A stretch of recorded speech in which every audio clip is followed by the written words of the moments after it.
Hola, buenos días, buenas tardes, buenas noches, ¿cómo están? Eh, hoy vamos a tener un tema bien interesante que tiene que ver con un tema de la educación y con un tema de la docencia en sí mismo.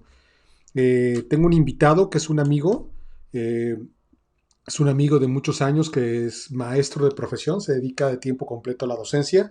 Él está, digamos, en el campo de batalla todos los días dando clases en frente de grupos en una escuela aquí en la zona metropolitana de Guadalajara, concretamente en el municipio de Tlajomulco de Zúñiga. Es uno de los municipios más populares y más densamente poblados de la zona metropolitana de Guadalajara.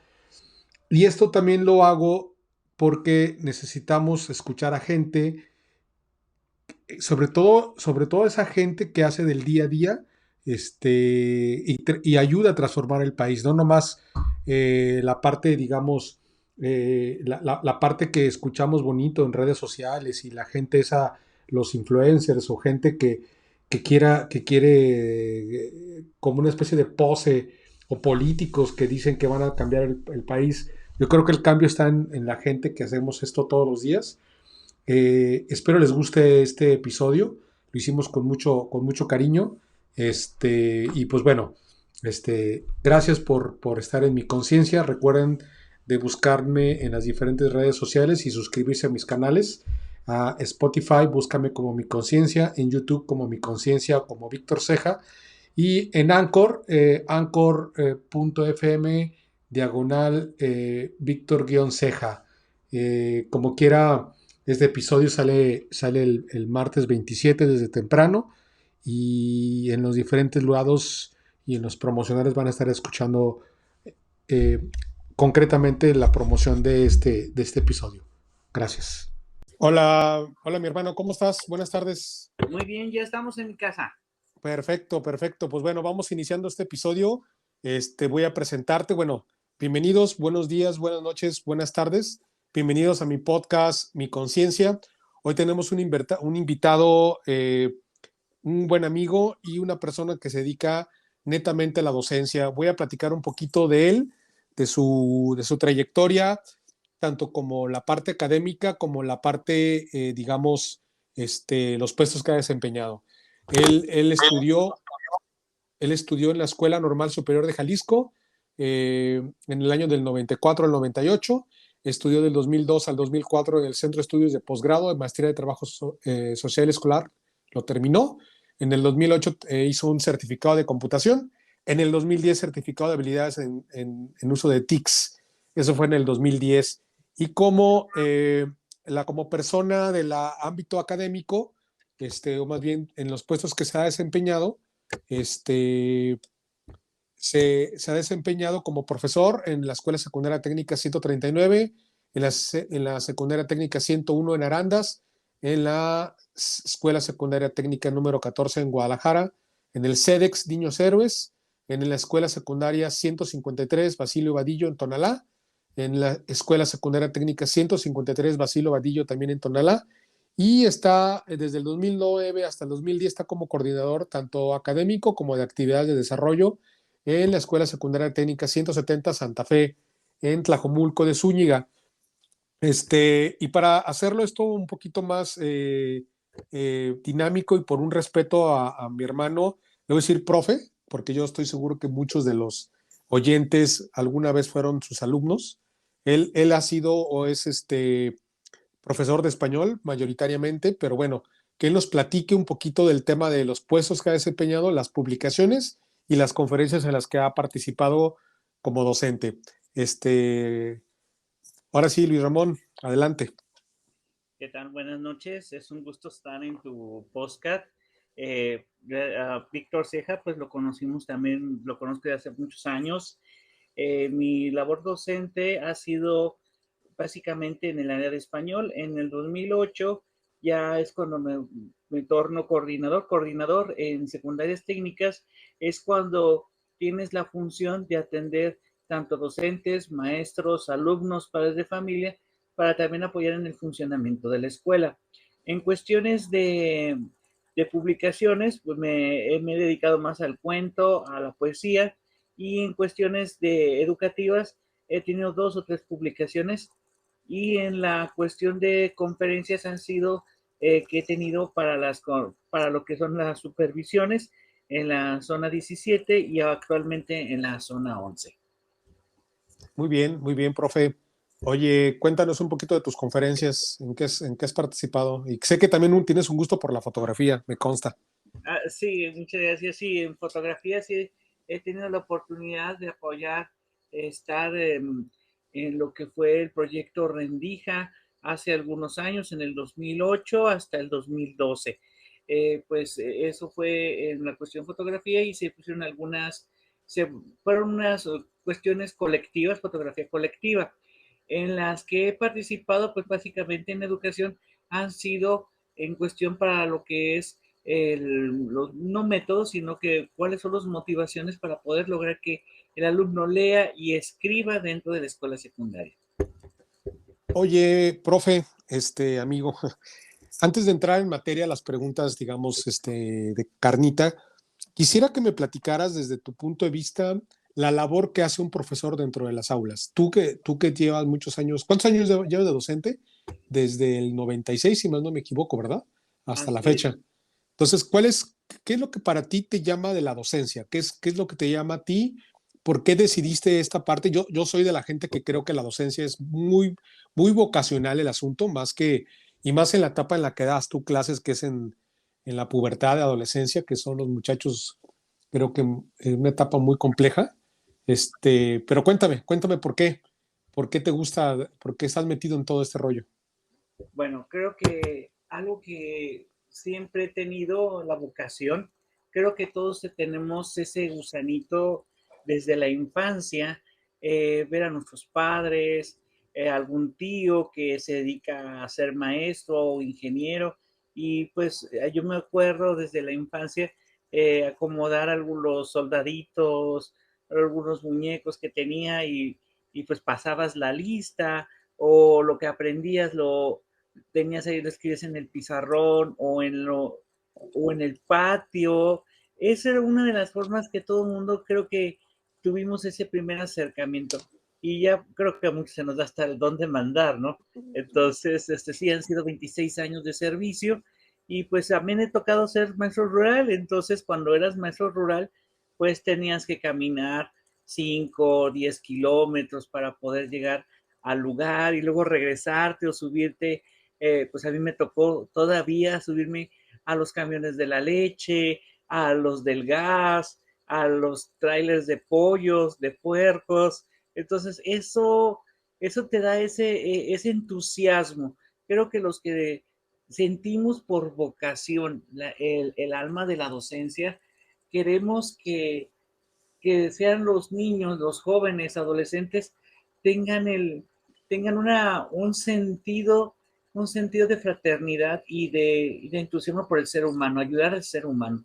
Creo que eso es lo que se está perdiendo en este momento, porque no digo que sean individualistas estas nuevas generaciones, pero creo que falta esa parte donde pudiéramos ser más colaborativos y no tanto individualistas nada más para obtener solamente un proyecto personal. Ok, ok. Entonces, digamos que a ti sí te apasiona. ¿Cómo te va con los muchachos adolescentes? ¿Cómo te ha ido? ¿Cómo le haces para controlar toda esa vorágine de energía y hormonas y todo al mismo tiempo, ¿no? Es una etapa bien compleja la secundaria, ¿no? Sí, creo que en estos 26 años de servicio, pues te toca también las novatadas, ¿no? Entonces, yo recuerdo que en una ocasión pues no me dejaban dar la clase y pues no había salones. Entonces, a mí me tocaba dar en el laboratorio. Entonces, lo que hacían era inundarlo, abrían todas las llaves para que yo me fuera a darle las clases en un árbol. Y después los muchachos se sinceraron y pues, cuidaban más el salón.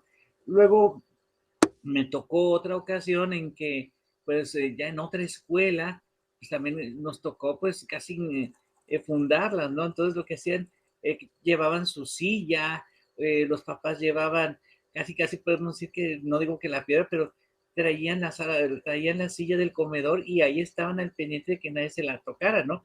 Entonces quebraban los focos, los poquitos focos que había, y también teníamos que dar la, las clases alrededor de un árbol.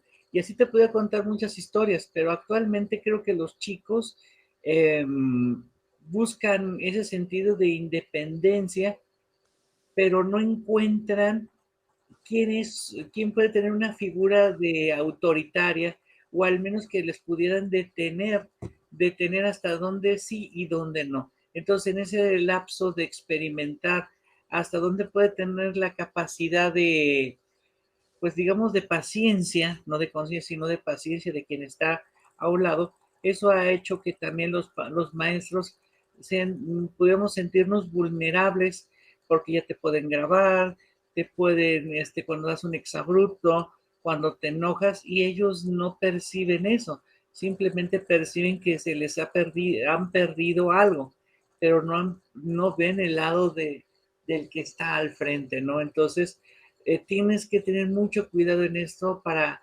no perder la paciencia, controlar tus emociones, porque en el momento en que pierdes tus emociones o dices una broma, ellos lo toman muy en serio. Oye, y ¿cómo? ¿Es verdad eso que dicen que a veces las escuelas se convierten en guarderías de los muchachos? Y sobre todo en zonas de la ciudad donde el padre y madre no están todo el día y el muchacho está solo. ¿Cuál es tu experiencia bajo ese concepto? Bueno, creo que yo lo tomaría de la siguiente manera. La primera, creo que estamos viviendo unos años muy acelerados. La ciudad es más demandante porque padre y madre tienen que trabajar, y en ocasiones el niño tiene que quedarse con la tía, con la abuelita, o muchas veces los niños se quedan solos. Dar un ejemplo. Santa Fe Tlajomulco se le ha denominado en ocasiones como el dormitorio más grande de Latinoamérica. Me falta corroborar dónde está esa fuente que dice eso, pero sí, lo que he notado es que los niños están a nuestro cuidado, están a nuestro resguardo en cada uno de nuestros turnos. Luego, si el papá o la mamá no viene por ellos, hay algunos que se van solos, pero cuando nos ha tocado en ocasiones que se les olvida que tienen hijos, no porque se les olvida que de una manera literal, sino que no alcanzan a llegar por ellos porque trabajan hasta el otro lado de la ciudad, o simplemente hay unos que trabajan de noche, están dormidos y se entiende que pues están cansados y necesitan recuperar sus fuerzas, porque nos ha tocado padres de familia que están pero tan cansados que están rotos emocionalmente. Entonces, si no vienen por ellos, no es por descuido, es porque el estrés los ha destrozado. Entonces tenemos que llamar a sus padres, llamamos por teléfono para que ellos vengan por ellos, porque eso es lo correcto, es el protocolo que se tiene que hacer. Si el niño o la niña no puede venir, pues entonces ya se pide permiso ante la autoridad, en este caso el director o la subdirección, para ver si podemos llevarlo a su casa, y pues para que no tenga ningún peligro a llegar a su casa, ¿no? Entonces sí, sí, de alguna manera contesta un poco lo que te digo, que se convierte en una especie como de guarderías. Así es, ¿Y es así es. y es lo correcto? O sea, vamos, ¿tú crees que eso sea lo correcto? Digo, no porque es, eh, o sea, ¿tú crees que eso así debe de ser? ¿Tú te sientes conforme con esa actividad que no tiene que ver con la parte académica hasta cierto punto? Entiendo tu punto de vista. No debe de ser las escuelas una guardería, porque aquí también tiene otra variante. Cuando los padres de familia, por muchas situaciones, no pueden ir por ellos, y también muchas veces no tienen el conocimiento de su avance académico ni conductual, pues obvio que el niño se destrampa, pero son muy pocos esos tipos de casos, porque lo que busca mucho el niño o el adolescente es con quién contar sus problemas, con quién poder sentir que merece escucharlo, ¿no? Que se sienta querido. Aunque tengan a su papá y su mamá, pues pueden ser que les dejen el alimento, que les dejen el dinero para ir a la tienda, pero pues las escuelas no deben, jamás deben de convertirse en guarderías. El problema que surge es con lo que comenté hace rato. El problema es que los trabajos están muy lejos de la ciudad, de su casa. Entonces, pues prácticamente el papá se la vive o la mamá se la vive en los camiones, en el carro para poder llegar. Entonces, prácticamente el tiempo que le dedica a sus hijos es muy poco y de calidad. Fíjate que yo he ido a Tlajomulco cuando tenía en carro, me he llegado a aventar hasta 40 minutos de Periférico Sur a Tlajomulco, el pueblo, Uh -huh. y un par de veces he tenido que moverme en transporte público, y sí es toda una odisea, ¿eh? Sí, ya me imagino los padres que tienen que trabajar en Guadalajara o en Zapopan y viven en Tlajomulco. Hijos, qué desastre, ¿no? O sea, vamos, si lo ves de una manera, del punto de vista social, cómo le hacen, ¿no? Para poder manejar esos tiempos de traslado, ¿no? Pero bueno, Uh -huh. este, oye, profe, cuéntame, ¿cómo va el tema de la educación antes y después de la pandemia? Creo que fue un cisma para todos, tanto para maestros, alumnos, autoridades educativas, en fin. ¿Por qué? Porque ahí pudimos darnos cuenta eh, quién tenía los recursos para tener una computadora, el internet, y quién podía tener una cámara, un micrófono para poder hacer su tarea. Había otros que tenían que contratar una tablet, comprarse una tablet, el celular, y pues eso intentó de alguna manera tener ya los recursos tecnológicos. El problema que requirió aquí también es el manejo de ellas, tanto para los maestros como los alumnos. Todos tuvimos que aprender a utilizar nuestros recursos tecnológicos y hacer que fuera una clase motivante, ¿no? Entonces, aquí surge un segundo problema. ¿Qué pasa cuando tienes dos, tres hijos en diferentes niveles educativos, preescolar, primario, secundaria y hasta preparatoria? No sé si en Estados Unidos, yo creo que tienen otro nombre en las escuelas, igual en Europa.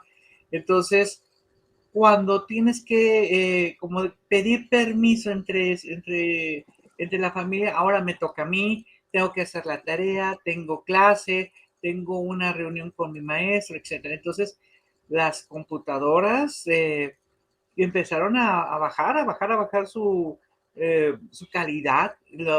Las tablets, los teléfonos celulares se calentaban y empezó también otro tercer problema, el recurso económico, porque también a los pocos padres que tenían este trabajo, pues podemos decir de planta, podían hacer esos gastos. Pero cuando empezó la pandemia, pues muchas profesiones y muchos oficios tuvieron que detener su marcha. Entonces, ¿qué era más prioritario? ¿La educación o llevar comida a sus casas? Entonces, tenían que dejar unos días para no utilizar la computadora, la tablet, para que pudiera rendir el saldo.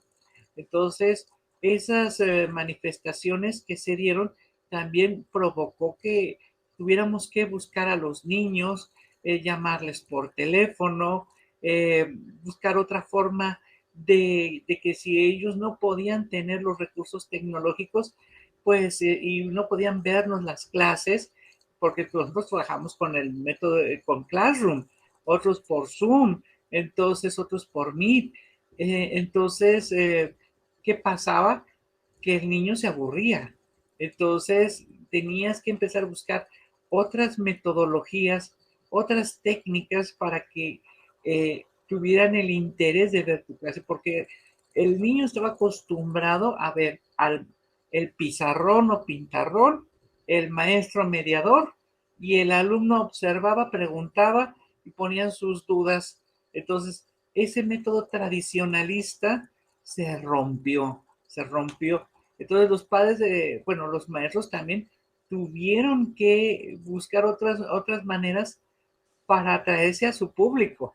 Entonces yo recuerdo y lo vi en Facebook y en otras plataformas, como nosotros también pusimos nuestra intimidad, nuestra casa se convirtió en un gran salón.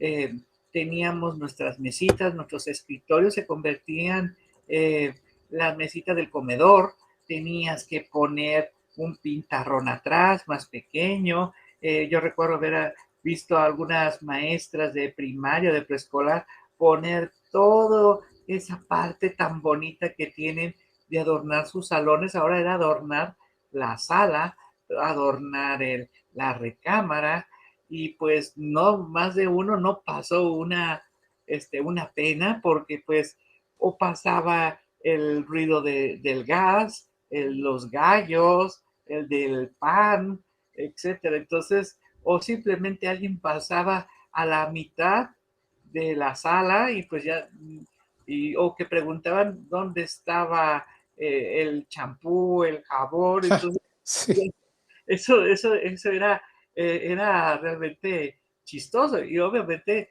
no nos tuvimos casos de personas o de la familia que pasaban desnudas o que iban con poca ropa y pues y decías, trágame tierra, ¿no? A mí mi caso era el problema que yo tenía las tardes, era el gas, se escuchaba el ruido. al famoso Z-Gas y esas cosas, ¿no? Exactamente, entonces, o el gas rosa, ¿no? Entonces, eh, yo tuve que poner también un pizarrón, y a mí, bueno, tú me conoces que yo tengo una gran cantidad de libros, y pues yo tenía mi cuarto, mi recámara está llena de libros. Entonces eso de alguna manera también fue un atractivo, pero había otros maestros que a mí me encantaba verlos, porque se veía el tipo, la cómoda, o el trinchador con todos los platos y cazuelas que la mamá o la esposa dicen, no me toquen, esto se saca para algún momento especial, ¿no? Entonces, aunándole todo eso, que tenías que dar una clase por hora, 40 minutos, la que fueran, eran clases de espiritismo. Porque decía clases de espiritismo. Fulanito, ¿estás ahí? Prende la cámara, no te oigo. Entonces, esas, aunque parecen chistes, pero así pasaba, porque había niños que se quedaban dormidos o simplemente no ponían la cámara porque no estaban.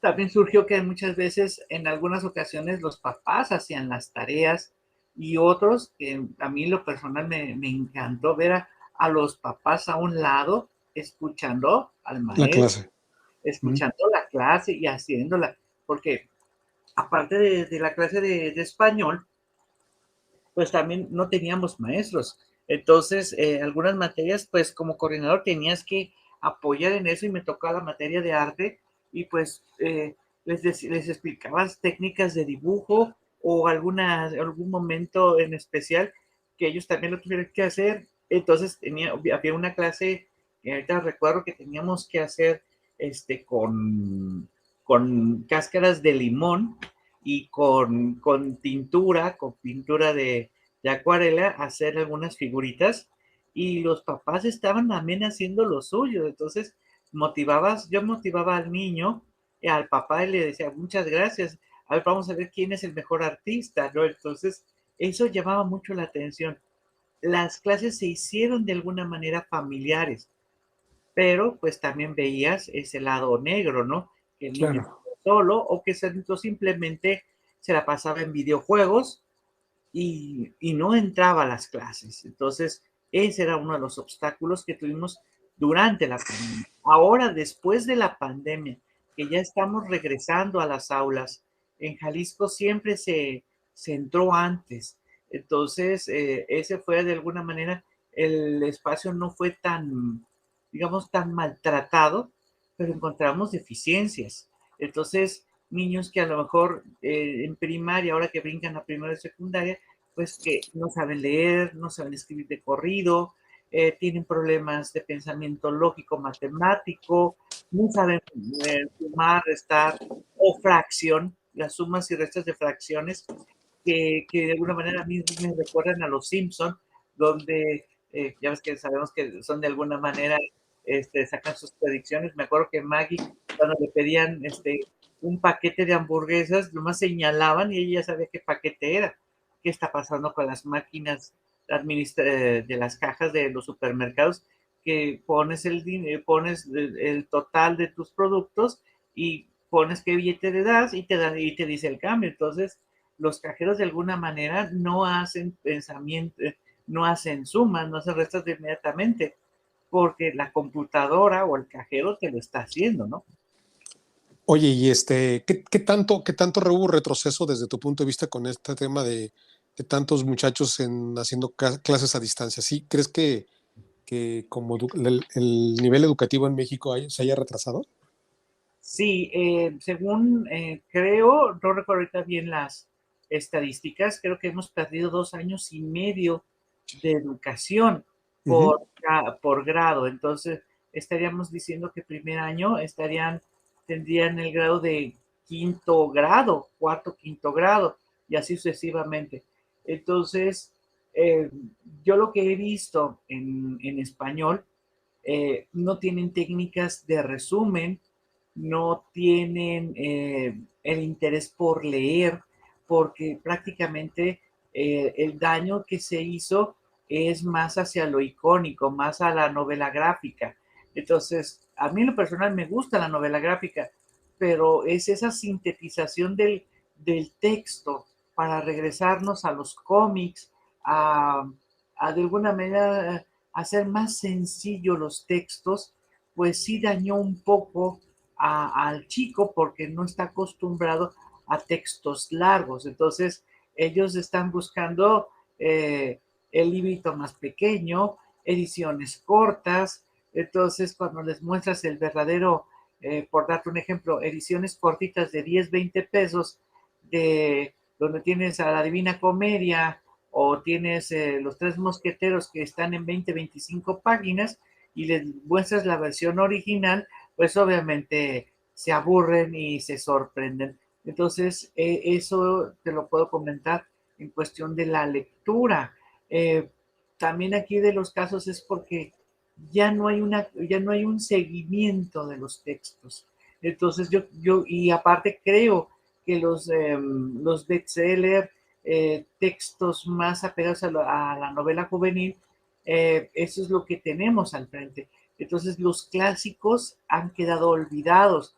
Creo que hay textos juveniles que deberían de regresar, como Tom Sawyer, La cabaña del tío Tom, Ana Frank, textos que pudieran ayudarles. El problema que radica es que también por parte del docente es cómo recuperar lo que el chico lee, porque también si no tenemos esa evaluación del texto, pues obvio que nomás simplemente estamos perdiendo el tiempo. Creo que la importancia del acto de leer de Paulo Freire es uno de los textos que creo que pudiéramos regresarnos. El maestro tiene que tener también un tiempo para evaluar la lectura, escuchar al joven para que puedan llevar una memoria a largo plazo. El problema es ese, que tú lo conoces, tú que tienes más experiencia en la cuestión tecnológica y la lectura de textos en Internet, pues simplemente son para memoria corta. Claro. Uh -huh. Entonces, se te olvida lo que consultaste en Google o en otra plataforma y es tanto, pues este es para hacer esto, vemos el tutorial, pero no queda ese conocimiento para usarlo a través del tiempo. Creo que a nosotros que nos tocó desde el 80 al 2000 de tener enciclopedias en nuestras casas, ver a los papás que se endeudaban por pagar la enciclopedia, era una forma de tener ese conocimiento constante. Entonces, las enciclopedias, los libros, los diccionarios especializados, Eh, yo recuerdo hace muchos, muchos años que la enciclopedia Salvat teníamos que hacer tareas y teníamos que ir con el niño que tenía la enciclopedia en su casa y tenías que pedir permiso al papá, a la mamá, para estar ahí haciendo la tarea, porque las bibliotecas, en mi caso, estaban lejísimos y no tenías quien te llevaba, porque mi mamá siempre ha sido ama de casa, mi papá fue albañil y pues tampoco tenías quien te llevara. Entonces tenías que buscar esa personita que te prestara. Por eso para mí, aunque ahorita las enciclopedias han bajado tanto de precio, eh, creo que no está por demás tener una enciclopedia, por ejemplo, la enciclopedia de México, la de color rojo y la negra, creo que son las más bellas que se han hecho y te pueden ayudar a hacer tus trabajos. Incluso tienen hasta versiones críticas que no vas a encontrar en internet. El problema es ese, también de que hay somos tantos que queremos ser edutubers o youtuber influencer, que no pensamos que nuestra opinión puede dañar al otro. Entonces, Y querías como para fomentar la cultura, querías de manera activa para que el muchacho volviera a interesarse por la lectura. A mí sí me impresiona la cantidad de jóvenes que no les gusta leer y con la gente con la que de repente convives, que no lee y te das cuenta a veces en la forma como escriben los mensajes hasta en WhatsApp, las cantidad de faltas de ortografía o la forma en cómo dicen las cosas. A mí siempre me quedó presente que la mejor forma de escribir es cuando lees y de repente lees cada barbarie en algunos posts, en mensajes de WhatsApp, que dices tú, esto pues no está bien. Digo, yo sé que hay gente que dice, es que lo importante es el mensaje, posiblemente. Yo también hasta cierto punto puedo coincidir un poco con eso, pero definitivamente sí es una mentada de madre a veces leer ciertos textos por la mala redacción que tienen. ¿Qué harías tú concretamente para que volviera el muchacho a darle ese hábito de la lectura? ¿Cómo pudiéramos transformar eso? ¿Cómo se te ocurre? ¿Qué idea se te viene a la mente? he peleado siempre eso con los maestros de español, eh, que deberíamos de tener cursos de cuentacuentos. Deberíamos de ser un poquito de actores para poder impresionar al niño cuando lees un cuento dramático, una novela de terror, una obra de teatro. Entonces, eso llama poderosamente la atención. El docente debe de crear ese ambiente en el alumno donde su voz no es la misma a leer un texto científico, a leer una novela, convertir los textos en algo que debe de motivarlos, debe de impresionarlos y sobre todo el por qué y el para qué. Entonces, eh, yo no tengo nada en contra de algunos textos de lo que son de superación motivacional o de estos que se han hecho últimamente como para tratar de suavizar. Creo que los chicos necesitan textos que también les permitan dar su opinión, pero que deban de escribirla.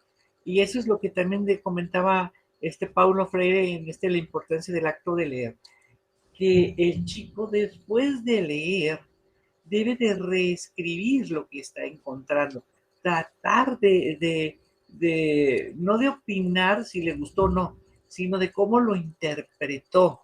Entonces ahí es donde entran los juegos de la gramática. El problema es que la gramática ha sido olvidada y lo comentabas y de una manera muy certera. El chico es tal como escuchan las palabras, así es como las piensa, como las escribe. No tiene el gusto o al menos le da interés por conocer la gramática, la puntuación. Entonces, cuando entran a los cursos de redacción desde la preparatoria hasta maestría, pues todos, digo todos, porque todos hemos pasado por eso, de que tu texto no tiene coherencia o no tiene sentido, se te olvidan cómo se cita un texto. Entonces, ¿a quién le tienes que dar la importancia de una cita textual?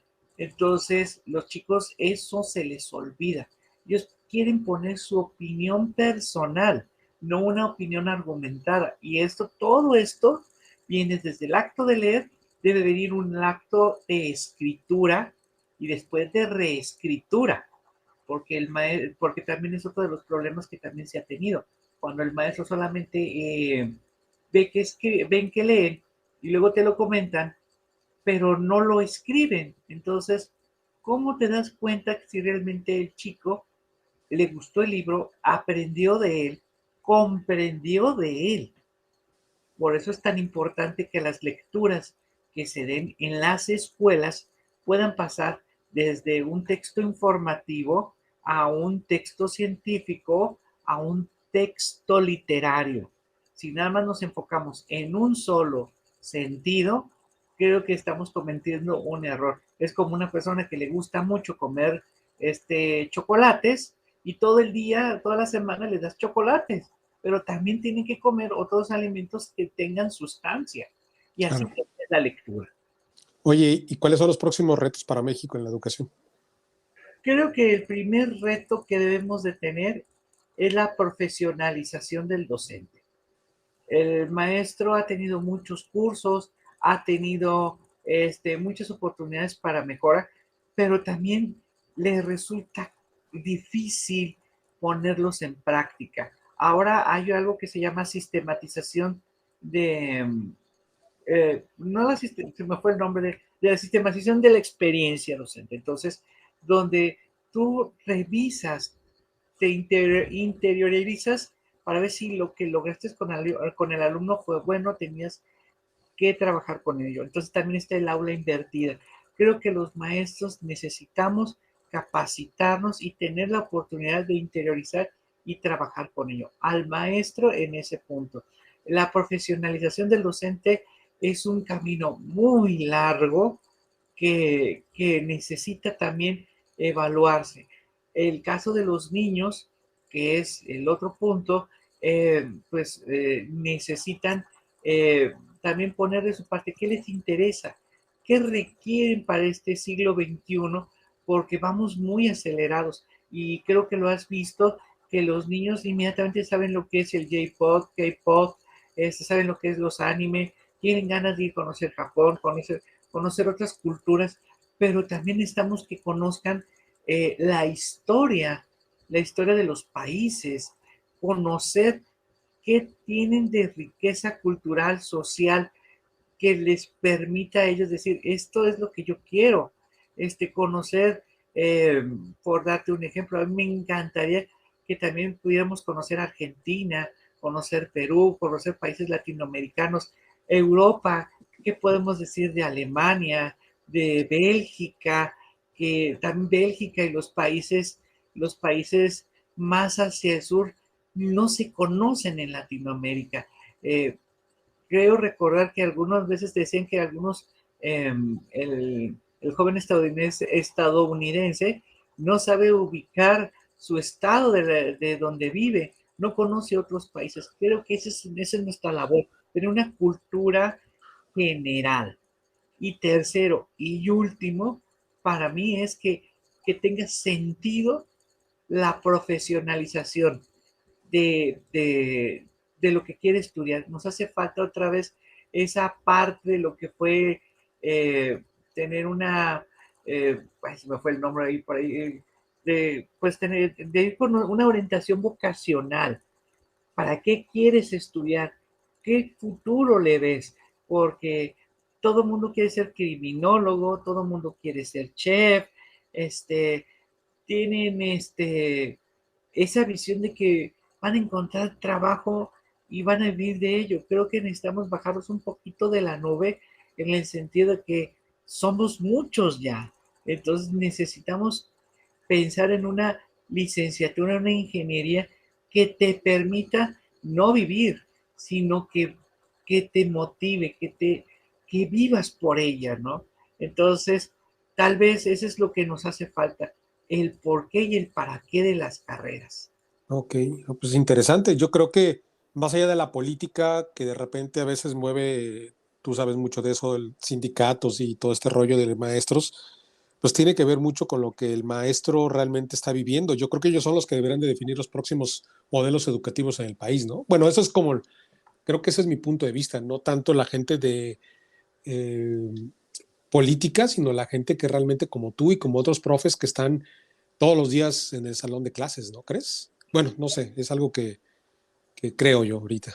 Sí, creo que hemos pasado por el sismo de las películas.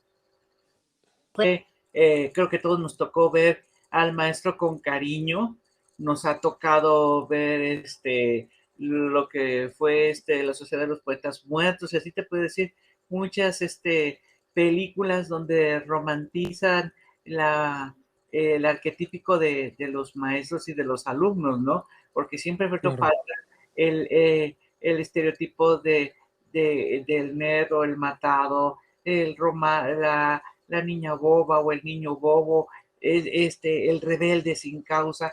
Creo que en este momento la diversidad de personalidades, las emociones y la cuestión de equidad que se está hablando en estos últimos años es un caldo de cultivo muy grande que también el docente le está costando encontrar su lugar, porque claro, no es lo mismo hace 20 años donde todos tenían que seguir al maestro, todos tenían que ser igualitos al niño que o la niña que siempre sacaba 10 y el que sacaba malas notas era el que era el no querido.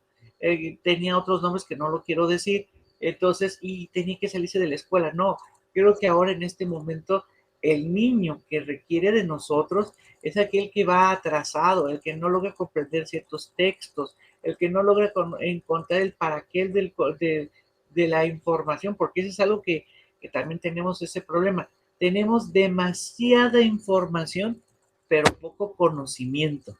Entonces claro. tenemos que convertir que la información se convierta en conocimiento, pero conocimiento perpetuo. De hecho, esa es la paradoja de esta época de información, de esta época. Hoy en día todos tenemos un aparato celular, hasta en prepago, o sea, no necesariamente en plan. Yo creo que se convirtieron en los televisores de los años 80, ahora, hoy todo el mundo tiene un teléfono celular y la capacidad y toda la información del mundo lo tienes ahí. Y realmente el 80% del tiempo del celular lo ocupas muchas veces nomás viendo contenido basura, ¿no? O viendo videos, o viendo memes, o viendo... Y no lo estoy satanizando, tampoco digo, porque sé que van a escuchar jóvenes y decir, "Ah, qué hueva de estos cabrones, ¿no?" Pero lo que quiero llegar es que también vean que estos aparatos sean como la oportunidad para no nomás para obtener información de todo el mundo. Realmente con dos, tres búsquedas puedes encontrar información de todos lados. O sea, ahora sí que el que no sabe es porque no quiere. Ahí está la información. Simplemente hay una serie de... Estamos acostumbrados a lo fácil y a que nos llegue todo inmediato y a consumirlo rápido, pero no nos damos el tiempo, como bien lo dices tú, como de ese proceso como de procesamiento, ¿no? De poderlo escribir o poder procesar toda esa información. Y tienes razón, a veces lo que leemos en Internet resulta ser de memoria corta, pero también hay textos muy interesantes y hay libros electrónicos muy interesantes. Casualmente hoy una persona, una chava que no sé de dónde me conoce, me mandó un correo para que le diera mi punto de vista sobre una novela que escribió y me puse a leerla en la tarde y está bien interesante. O sea, me quedo pensando, mira qué padre, ¿no? Qué padre que esta muchacha pues me haya escogido, no sé con cuántas personas más, para darle un punto de vista de la novela, ¿no? De un género que a muchos de los que nos gusta leer y escribir, pues qué padre, ¿no? Qué padre. A mí me gusta mucho el ensayo literario, por ejemplo. Soy bueno haciendo ensayo. Y hay quienes son muy buenos haciendo poemas, y hay quienes son muy buenos haciendo cuentos, ¿no? Entonces, y eso fomenta de alguna manera, te da también como cierto nivel de inteligencia, ¿no crees? Así es, creo que algo que también nos hace falta es visitar las librerías. Y a mí me encantaría que darle tanto valor como los libros modernos, contemporáneos, como los libros de segunda mano. Para mí han sido yo les valoro más un libro de segunda mano porque porque te puedes encontrar, por dar un ejemplo, eh, te voy a dar digamos, un esotérico, como ha sido el Kybalión, que me encontré dos versiones, una corta, textual, igualita, no hubo una modificación. Y luego encontré un Kybalión con notas críticas. Entonces, yo valoro las dos, porque te permite de alguna manera, ahora sí, dar tu punto de vista. Me ha pasado con otro libro que a mí me marcó cuando estuve cuidando a mi papá en el hospital civil. Entonces tenías que cuidarlo, pero también tenías que matar el tiempo, ¿no? Entonces yo me llevé Sinoé el egipcio y de una edición de Gonville, una versión de pasta dura, y yo empecé a leer y recordar la mitología egipcia, los valores que tenían, y de repente te vas llenando, te vas yendo por el camino de la lectura, y me gustó tanto que me gusta regalar ese libro. Si lo veo, creo que le va a servir a fulanito, al maestro, a la compañera fulana. Entonces, y me encontré una versión de Sinuel egipcio de creo que era de una farmacéutica con apuntes del dueño de ese momento. Entonces, esas apreciaciones, ese subrayado y opiniones que él ponía a los márgenes del libro, me parece que le aumenta el valor al texto. Oye, para mucha gente que no sabe qué es el Kybalión, ¿lo puedes explicar rápidamente? Y yo tengo otra, antes de que me lo expliques, el otro día yo vi algo, la verdad es que fue un video que vi, sobre que realmente hay otro libro más antiguo que el Kybalión, que se basó el Kybalión. No recuerdo ahorita el nombre, lo tengo por ahí apuntado en algún lugar, lo voy a revisar y te lo prometo pasártelo, porque sí me llamó la atención que mucha gente referenciamos, incluido yo, al Kybalión, pero hay otro texto todavía más antiguo que se basaron para hacer el Kybalión por lo que vi. Pero a ver, no quiero entrar en debate, o sea, no que entrar en debate, más bien, no tengo la información de ese texto ahorita, y pues, para qué nos entretenemos diciendo eso? Más bien explícale a la gente que no sabe qué es el Kybalión, qué es el Kybalión. Ahora sí que para los que no se han metido en temas un poquito más esotéricos, ¿no? Por decirlo así. Sí, exactamente. Entonces, el Kybalión es un documento que te da enseñanzas herméticas y están ahí 7 principios. Obviamente que no les vamos a decir todos porque pues, también tienen que investigar. Entonces, estos principios te permiten dar una correspondencia entre el ser y la vida. Creo que es un texto que también es complejo porque te enfrenta a tu realidad y confronta lo que tú piensas. Entonces, el ser y lo que debe ser. Eh, Eso también es otro de los puntos que también nos hace falta en este mundo moderno, ¿no? Entonces, nos hace falta conversar con nuestra realidad, conversar con nosotros mismos y ver si realmente estamos hechos para seguir teniendo una rutina, porque creo que eso es algo que también nos hace falta, tener tiempo, tiempo propio, donde tú puedas no solamente leer un texto, y no es tampoco ir de vacaciones, sino reitero, calidad de tiempo.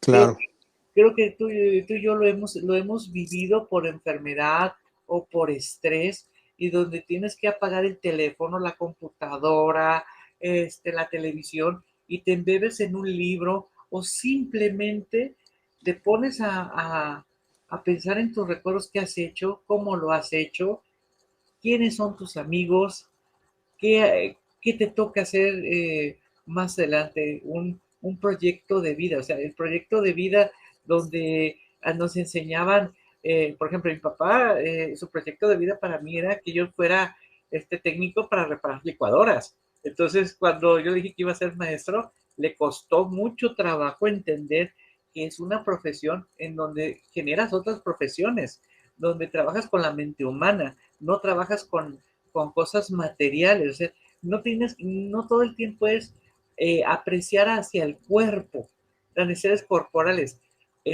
las profesiones que nos ha tocado a nosotros vivir es conocer a otras personas, y esa es la cultura, una cultura que no tienes. Entonces a mí me pasó exactamente eso, donde, donde comienzas a educarte, porque a mí me tocó una ocasión donde fui invitado a un hotel y veías, yo no sabía que era un buffet, no sabía cuántas, para qué servían la infinidad de cucharas y tenedores que te ponen en la mesa. Entonces yo terminé pidiendo un café,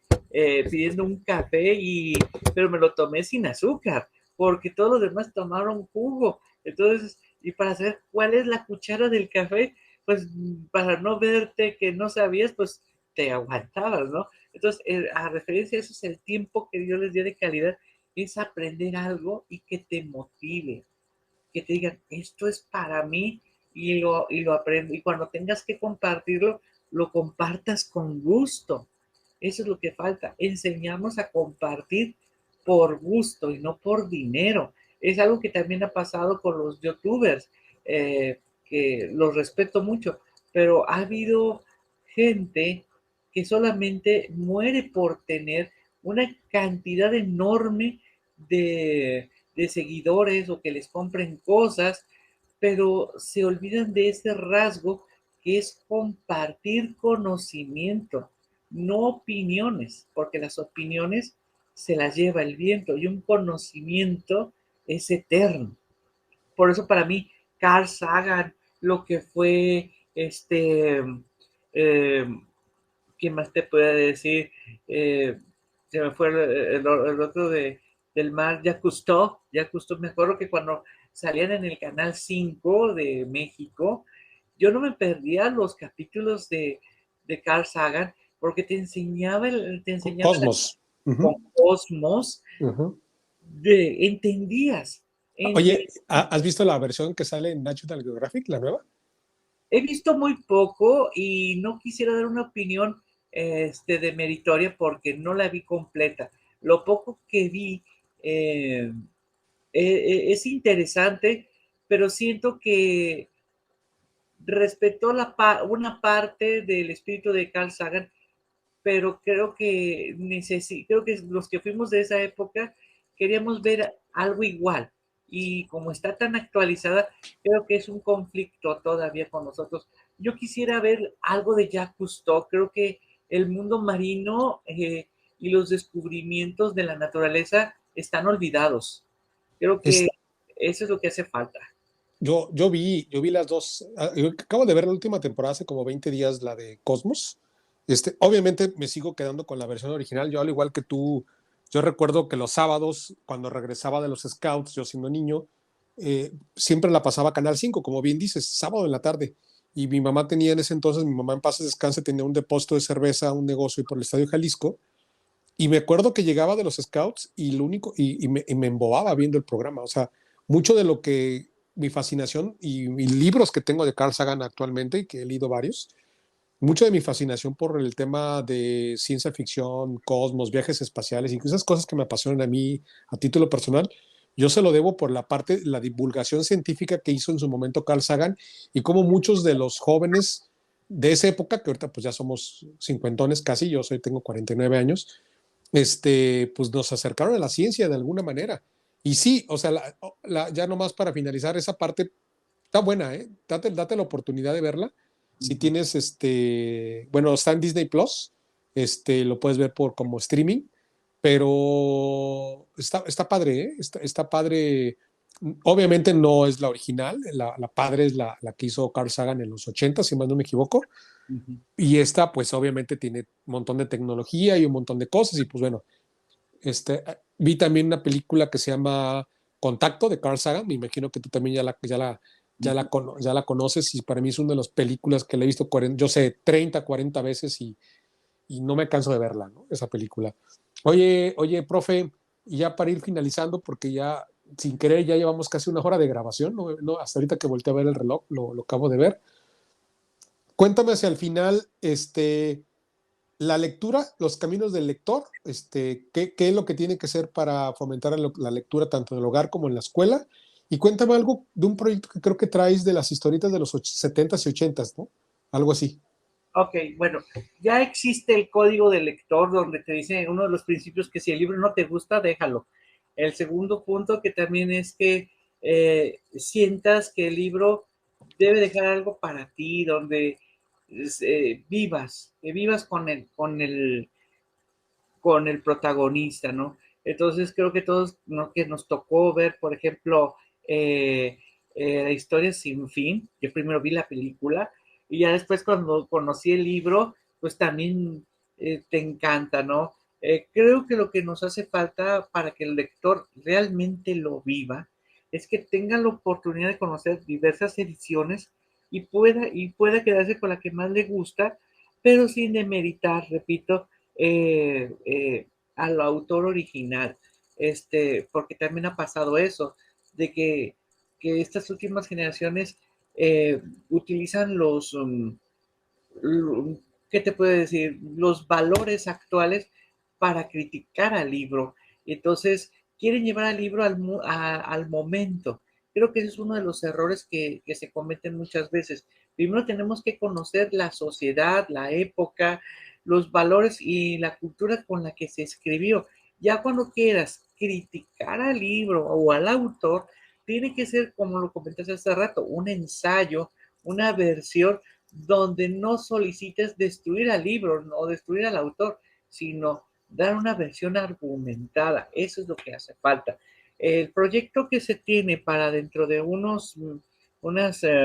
mes es que voy a trabajar con lo que es el acto de leer, que lo he estado repitiendo, de Paulo Freire, y en el cual la parte de la investigación que hice precisamente basaba en esa experiencia, ¿no? En donde que estoy haciendo una referencia entre el mundo lector que nos tocó leer a nosotros como adolescentes, eh, como niños, contra el texto escolar. Creo que algo que nos está enfrentando es que el texto escolar no ha llegado a motivar, no ha tenido ese principio eh, que le guste al niño. Entonces, a nosotros nos tocó el Calimán, nos tocó la familia Burrón, los textos de Disney, en fin, entonces el Capulinita, y eso de alguna manera a nosotros nos gustó y creo que y peleábamos nuestras ediciones, ¿no? Por ir a comprar el Capulinita. Me acuerdo del Parchís que yo lo tuve la oportunidad de leer, o el Cantinflas Show. Entonces, eran textos que te daban conocimiento que consideraba lo correcto, lo que era bueno.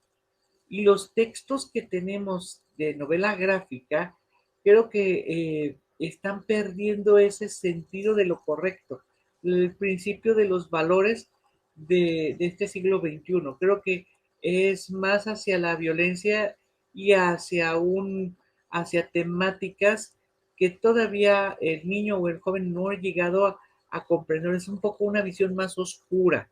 Entonces, quiero recordar que ahorita los mundos imaginarios, tanto de Marvel como de Disney, de DC, se la han pasado matando a sus protagonistas y reviviéndolos una y otra vez.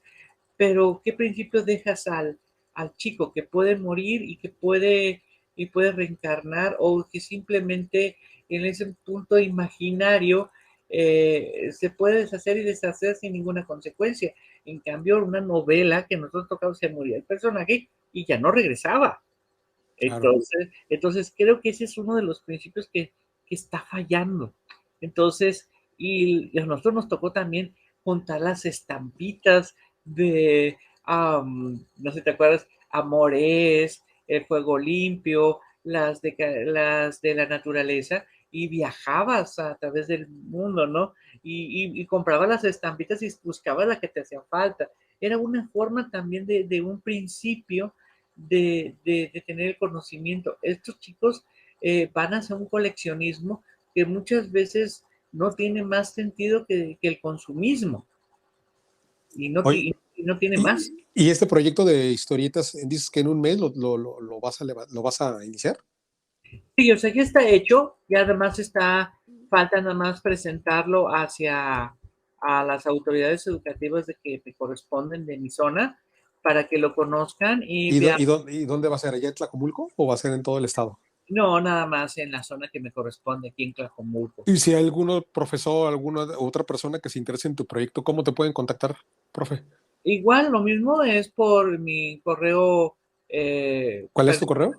es Luis Ramón, todo pegado, 73 @hotmail.com. Ok, ese es tu correo de toda la vida, me imagino, ¿no? Así es. Y pues también me pueden contactar por Facebook, aparezco como Luis Ramón Pérez. Más que si está en privado, nomás me tienen que mandar un mensaje de que quieren ser mis amigos y ahí podemos platicar. Oye, y ya para finalizar y para relajarnos un poquito, ¿qué le podrías platicar o qué?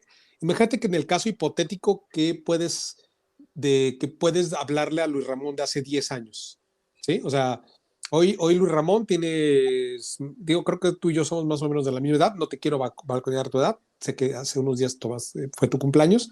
Más bien el punto, ¿qué le dirías a Luis Ramón de hace 10 años con respecto a Luis Ramón de hoy, si tuvieras esa oportunidad?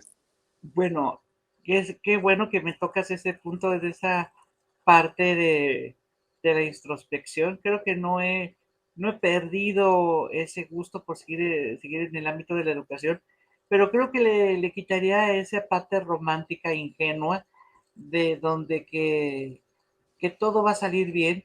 Creo que hay conflictos que no me tocaban resolver. Creo que esa parte también es del docente que esa parte romántica de que lo quieres ayudar a todo mundo, pues obviamente hay especialistas y está la familia. Creo que esa es la parte que quitaría, ¿no?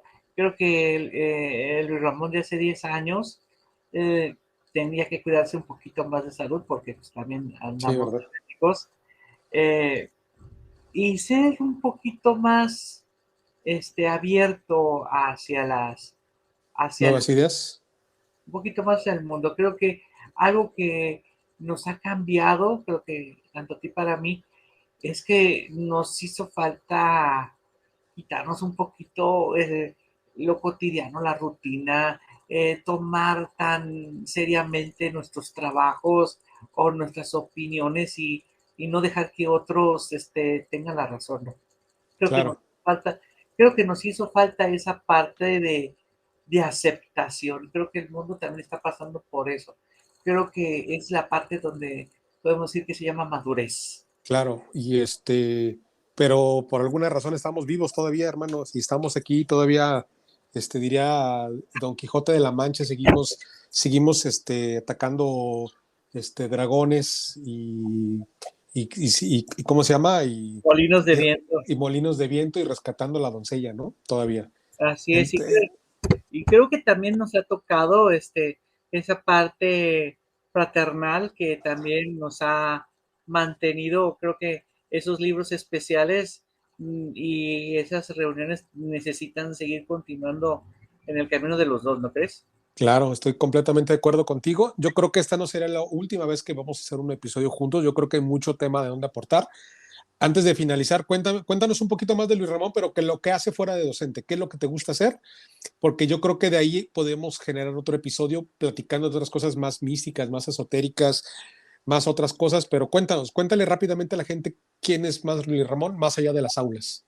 Bueno, ya cuando estoy en mi casa, yo soy más hogareño, también me gustan un poquito las plantas, pero pues también, aunque algunas se me mueren, pero me gusta también la parte esotérica, leo el tarot, conozco algo de velas, me gusta mucho la fotografía, tengo también por ahí una camarita, una Canon, y pues si no con el celular tomo mis fotografías y me encanta leer, me encanta estar en mi casa, disfrutar un buen café, el ajedrez, que a mí me encanta participar con los chicos. Y uno de los proyectos que tengo es ese, de que yo me voy a mí me encanta ir a chacharear a los bazares, a los tianguis.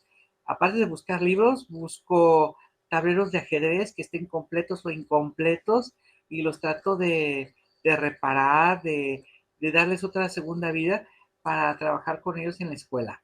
Entonces, Ah, a mí me encanta eso, buscar cositas antiguas, pero que hablen para mi casa, que sea algo que yo pueda, que la persona que llegue a mi casa, podemos hablar de un retrato, de una pintura, de una esculturita, vamos, hasta de un santo de Butler y recordar esos tiempos, ¿no? Creo que eso es lo que hace también un hogar, ¿no? Claro. Oye, pues qué padre, Luis Ramón, que tuvimos la oportunidad de charlar. Ya tenemos mucho tiempo que no nos vemos. Creo que vernos físicamente ya tenemos 3 o 4 años. Uh-huh. No me acuerdo, la verdad, cuándo fue la última vez que nos vimos. Y hemos charlado últimamente por Facebook, por WhatsApp, por teléfono. Gracias por participar en este episodio. Te voy a seguir molestando en los próximos meses, semanas. Vamos a armar otro. Mi idea de este podcast, te lo platico a ti, se lo platico a la gente, es darle voz a gente común y corriente, por decirlo así, no nomás a alguien pesado en el sentido de famoso o un gran empresario, no, no, no. Quiero darle voz y oportunidad a gente que estamos todos los días en la trinchera ganándonos el pan de cada día y darles una oportunidad para que conozcan otras facetas de nuestras vidas y de lo que hacemos y sentirse identificado uno con esos personajes. Mi proyecto va caminando. Mi proyecto nació lo platico Luis Ramón, nació primeramente de un tema, de una catarsis que tuve a nivel personal hace un mes. Grabé unos pilotos de unos episodios y yo esperaba ver resultados en esto en un año, te soy sincero. O sea, lo hice más por amor al arte, sigue siendo por más amor al arte. Sin embargo, en un mes de trabajo ya me conseguí un patrocinador y próximamente van a escuchar sobre él y vamos a generar otros dos o tres podcasts más. Ya se los iré platicando, todavía no es el momento, donde vamos a hablar de otro tipo de temas, pero mi conciencia se convierte en un experimento social y un experimento de voz mía y de la gente que yo invite. Aquí hay libertad, aquí no hay sesgos, aquí se vale hablar con respeto, eso es lo único que yo pido. Por ahí una persona me dijo que yo era demasiado serio para hablar, pero creo que no he querido como meterle un tono más de irónico. Tú me conoces, Luis Ramón, sabes cómo soy, no soy serio realmente. Sí me gustan las bromas y puedo llevar muy pesado, pero he tratado de mantener una línea, digamos, de respeto y de información en este podcast. Hay miles de podcasts ahora sí que en el mundo del Internet que tocan los temas de una manera cómica o de manera de risa. No es que lo quiera ver serio, simplemente quiero equilibrarlo, quiero de repente que se pueda decir cosas, que la broma sea espontánea, que no sea algo que venga en el guión.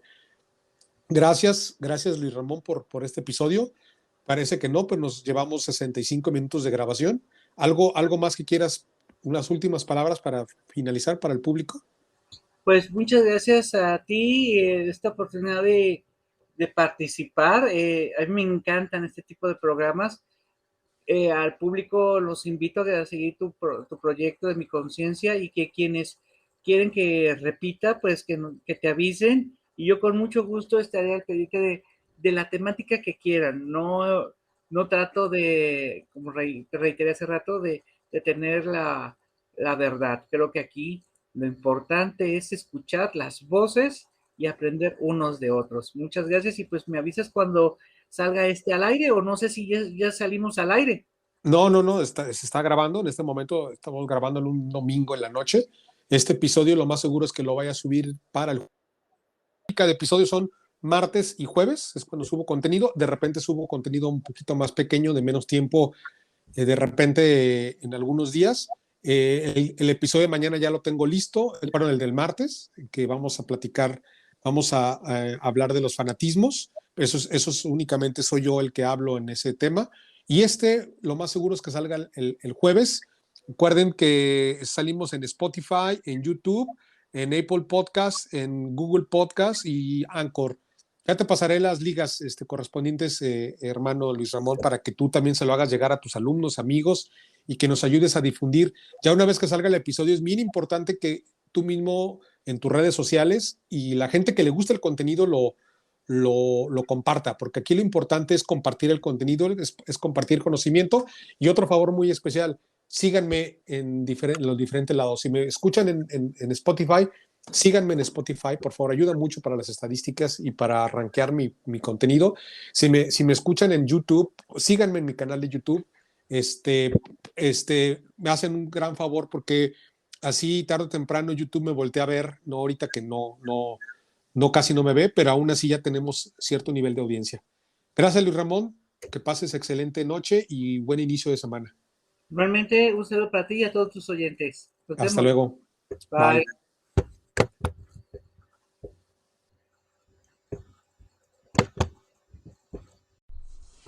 ¿Cómo vieron el episodio?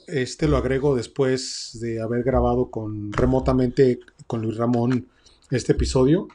Hay muchas cosas que nos deja pensando, ¿no?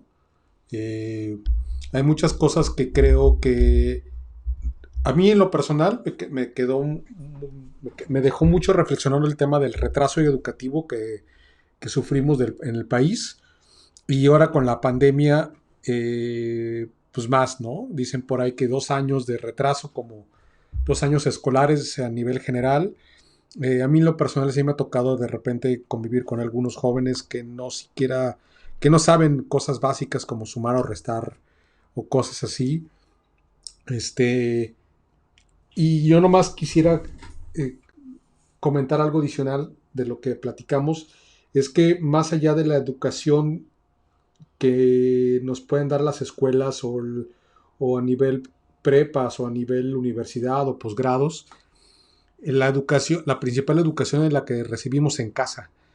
Todos aquellos que tenemos la fortuna de ser padres y de tener, en algunos casos, que tienen hijos pequeños y de alguna manera que ya están iniciando esta vida escolar, eh, recuerden que las escuelas no son guarderías. Recuerden que todo empieza desde la casa. La primera educación viene desde casa. Me acordé ahorita de una pequeña anécdota que les platico rápidamente. Mi hija, la más pequeña, entró ya en una universidad aquí en la zona metropolitana de Guadalajara, y una universidad privada, y tuve que ir a una reunión. Y bueno, en la reunión que era, estábamos ahí los padres de familia. Me llamó la atención las preguntas que hacían los papás y la forma tan altanera, en algunos casos, de tratar a los maestros. Y, y recordé que no, el hecho de que tú pagues una colegiatura no te da como el derecho también de no respetar el trabajo de ellos. Y también me puse a pensar, eh, si esos son los papás, ¿cómo serán los hijos, no? No sé, por eso insisto que la educación empieza desde casa.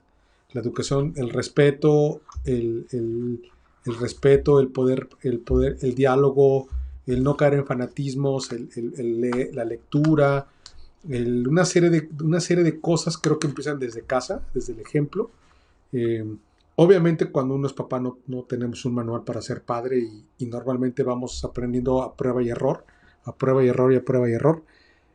Pero de esto dejo este último mensaje diciendo que pues la educación empieza desde casa.